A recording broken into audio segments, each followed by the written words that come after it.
Assalamualaikum warahmatullahi wabarakatuh. Terhormat kepada Bu Yassi Mulyani selaku dosen pengampu mata kuliah Teori Bahasa dan Automata pada semester ini. Sebelumnya izin memperkenalkan diri Bu. Nama saya Muhammad Daya Kiki dengan NPM 226501001 dari kelas PSTID. Di sini saya akan membuat video mengenai pemahaman saya terkait dengan mata kuliah Teori Bahasa dan Automata.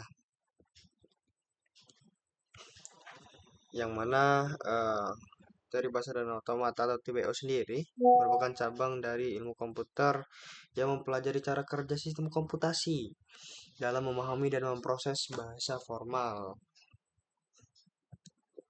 Saya akan membahas mengenai Mana di sini terdapat 4 different hacks that you can implement video today to get more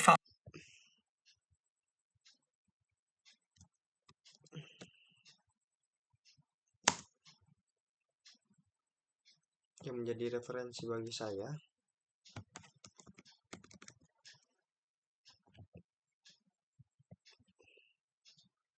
Yang mana pertama sekali terdapat tingkatan bahasa pemrograman yang mana ada tingkat rendah, kemudian menengah, serta tinggi. Untuk rendah sendiri dikatakan rendah karena merupakan bahasa yang paling jauh dengan bahasa manusia, biner. Contohnya bahasa mesin. Kemudian yang menengah itu assembly, perintah-perintah sederhana setingkat di atas bahasa mesin. Kemudian tingkatan yang paling tinggi itu mendekati dengan bahasa manusia. Dapat diterapkan menggunakan C++, Java, dan juga PHP.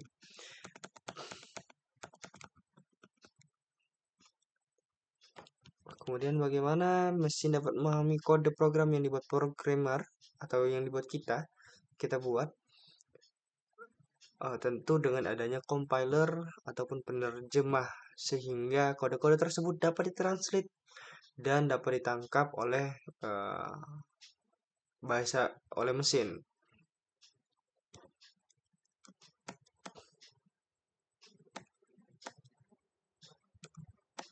Yang mana ketika kaitkan dengan bahasa sendiri merupakan salah satu untuk kepentingan perancangan compiler, sedangkan automata yaitu mesin abstrak yang dapat mengenali, menerima, serta membangkitkan sebuah kalimat dalam bahasa tertentu.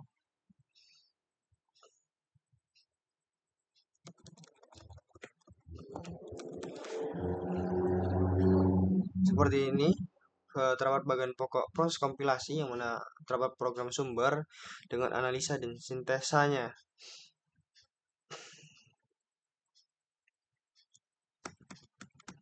Terdapat pertama itu penganalisa atau scanner leksikal, kemudian ada menganalisa sintaks, kemudian menganalisa semantik, pembangkit kode, kemudian dilanjutkan ke sintesa yaitu pembentuk kode, pengoptimal kode, dan program sasaran.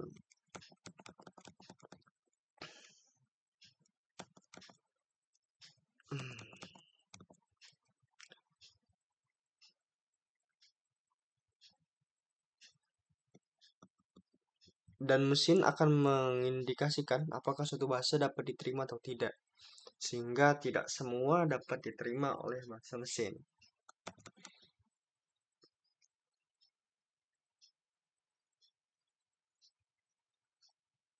Di sini terdapat 6 state contoh mesin otomatis sederhana. Ada Q0, Q1, Q2, Q3, Q4, dan Q5. Yang mana initial state diinisialisasikan menggunakan Q0, kemudian final state itu berada di Q3 dan Q4 disimbolkan dengan lingkaran dengan di dalamnya terdapat terdapat dua lingkaran di antara di dalam dan juga di luar seperti Q3 dan Q4. Beda halnya dengan Q0, Q1, Q2, dan Q5. Sehingga Q3 dan Q4 dikatakan sebagai final state atau akhir dari state otomata. Kemudian simbol output itu ada A, D, dan U.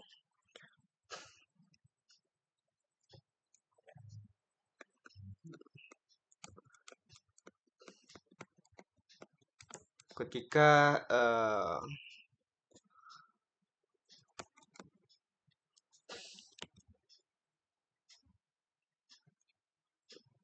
ketika berakhir di Q3 dan di keempat, berarti mesin tersebut dapat dikatakan diterima karena berada di final set, yakni Q3 dan juga Q4. Contohnya dari Q0 kemudian ke Q1, kemudian berakhir di Q3 ataupun Q4, maka dapat diterima. Seperti itu. Seperti pada tampilan YouTube seperti ini. ADA dia akan diterima, Q0, Q1, Q2 dan Q3 karena berakhir di final state Q3. Kemudian ADU juga dapat diterima karena berakhir di Q4 sebagai final state. Kemudian ADD ditolak. Karena apa? Karena Q4 bukan merupakan akhir state atau final state. Sehingga input string ditolak. Seperti itu.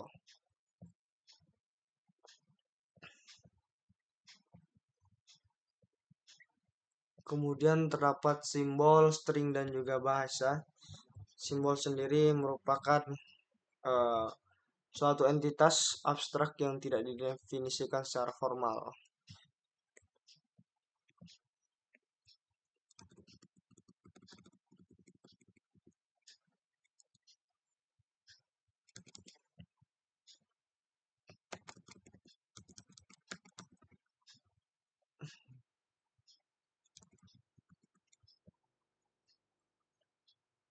Bagaimana jika saya bertanya apa itu satu, apa itu A?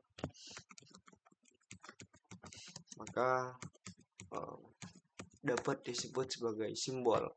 Kemudian string sendiri merupakan suatu deretan berhingga dari simbol-simbol.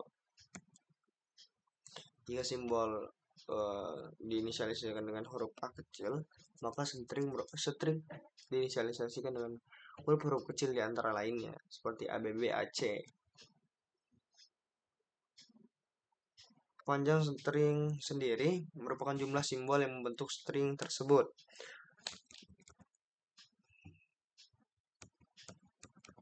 Kemudian sebuah string kosong biasanya dinyatakan dengan simbol epsilon seperti ini. Kemudian bahasa sendiri merupakan suatu sistem yang meliputi pengekspresian gagasan, fakta, konsep, termasuk kumpulan simbol-simbol dan aturan untuk melakukan manipulasinya. Kemudian alfabet sendiri merupakan himpunan berhingga dari simbol-simbol, dan bahasa himpunan string-string dari simbol-simbol untuk suatu alfabet. Seperti itu sederhananya. Input pada mesin automata dianggap sebagai bahasa yang harus dikenal oleh mesin, yang mana mesin akan mengindikasikan apakah suatu bahasa dapat diterima atau tidak, seperti itu. Kemudian terdapat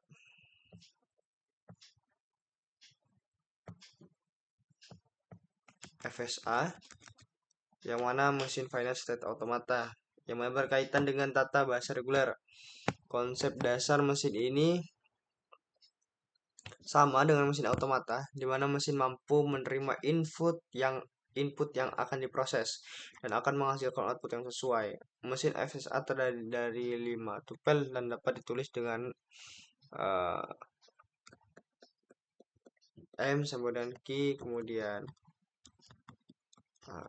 sigma, SF, yang merupakan keterangan dari Q jumlah state, kemudian terdapat input, fungsi transisi, state awal, dan state akhir.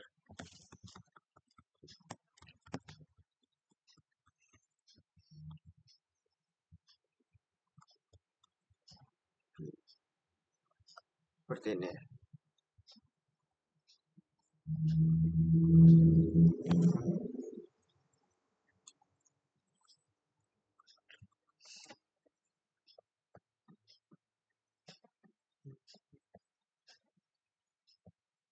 Kemudian terdapat DFA, yang mana ciri khasnya ditandai dengan adanya kondisi antara satu state dengan state lainnya, di mana setiap state tersebut selalu tepat ada satu state berikutnya.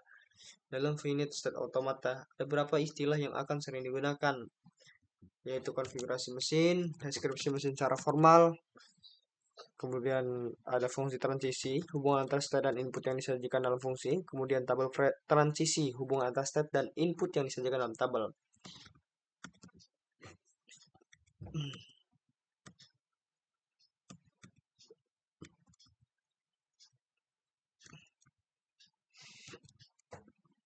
Ada dua cara dalam memainkan mesin DFA, yaitu membuat fungsi transisi dan tabel transisi dari gambar mesin dan membuat gambar mesin dari tabel transisi.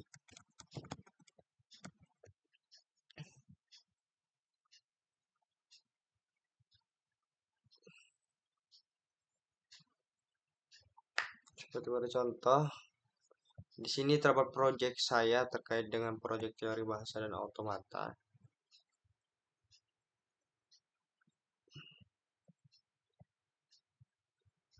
Yang mana saya membuat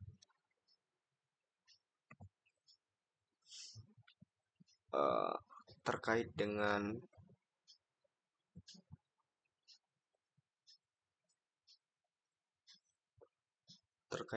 vending mesin menggunakan DFA. Di sini terdapat codingannya.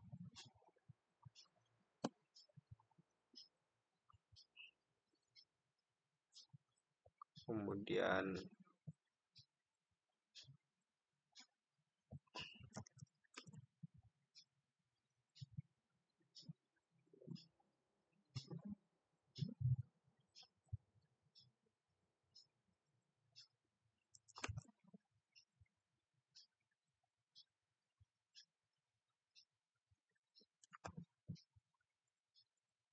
di sini terdapat gambar dari state-nya, di mana Q3, Q4, Q5 merupakan final state. Di sini saya menggambarkan bahwa cara kerja atau state yang bekerja pada vending mesin.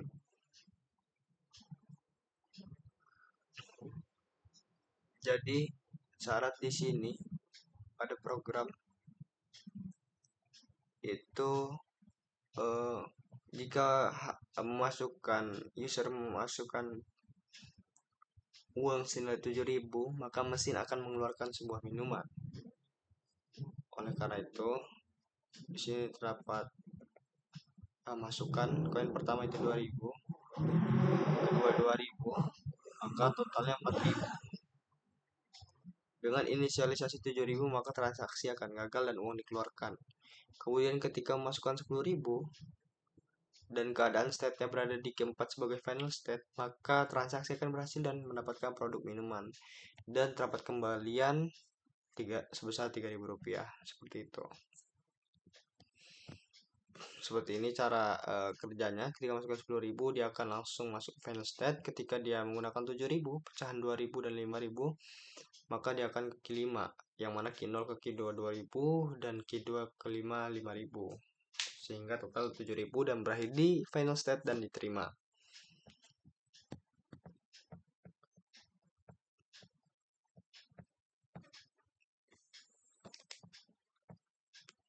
Kemudian terdapat non-DFA, yang artinya hampir sama dengan DFA, hanya saja pada mesin NFA sebuah state boleh tidak memiliki satu arah busur atau lebih dari satu arah pada sebuah input yang sama untuk menuju pada state berikutnya.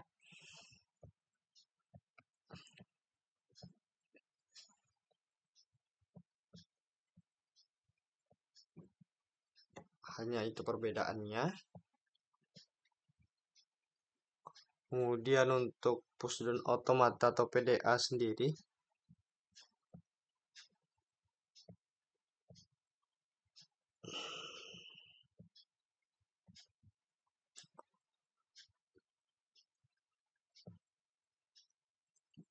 untuk PDA sendiri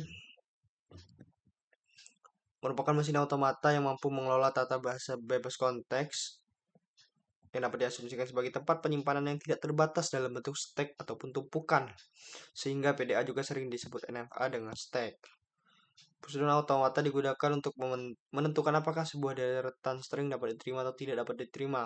Namun yang membuat PDA berbeda dari mesin automata lainnya adalah penggunaan stack dalam penentuan sebuah string dapat diterima atau tidak diterima. Sebuah deretan string dapat diterima oleh mesin PDA apabila seluruh string sudah terbaca dengan baik. Fungsi transisi dapat mencapai final state dan semua elemen stack sudah kosong.